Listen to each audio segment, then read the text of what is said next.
వాణిశ్రీ హయాంలో ఉన్న హీరోయిన్లు, శ్రీదేవి టైం నాయకులు అంటూ ఆ సమయంలో స్క్రీన్ మీద కనిపించిన వారిని జట్టుగా చెప్తూ ఉంటాం. అలా 20 ఇయర్స్ బ్యాక్ నయన్, త్రిష పేర్లు వినిపించాయి.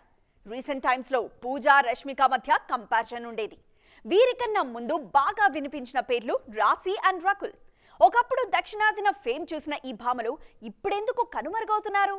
రకుల్ పేరు లేకుండా ఇప్పుడు నార్త్ లో గ్లామర్ న్యూస్ లేనే లేదు.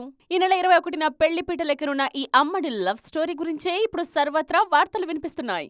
జాకీని రకుల్ ఎక్కడ కలిశారు, వారి లవ్ స్టోరీ ఎలా షురూ అయింది అంటూ రకరకాల కథనాలు కనిపిస్తున్నాయి. ఇండియన్ 2 మినహా రకుల్ చేతిలో సౌత్ ప్రాజెక్టులేవీ కనిపించడం లేదు. పెళ్లి తర్వాత కూడా నటించాలనుకుంటున్న ఈ బ్యూటీ నార్త్ ప్రాజెక్ట్స్ మీదే ఫోకస్ చేస్తున్నారు. రాశి ఖన్నా కూడా ఉత్తరాది మేకర్స్ తోనే కంఫర్ట్ గా ఫీల్ అవుతున్నట్టున్నారు. ప్రస్తుతం సిద్ధార్థ్ మల్హోత్రాతో కలిసి యోధాలో నటిస్తున్నారు రాశి ఖన్నా. లాస్ట్ ఇయర్ ఫర్జీలో చేశారు. ఫర్దర్ గా కూడా నార్త్ ప్రాజెక్టులతోనే బిజీ అవ్వాలన్నది రాశి కోరిక.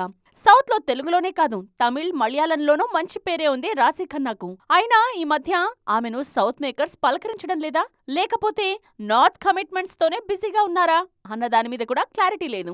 ఏదేమైనా అటు రకుల్, ఇటు రాశి ఇద్దరూ టాలీవుడ్ కి క్రమక్రమంగా దూరం అవుతున్నారు అన్నది అందరి దృష్టిలోనూ ఉన్న న్యూస్.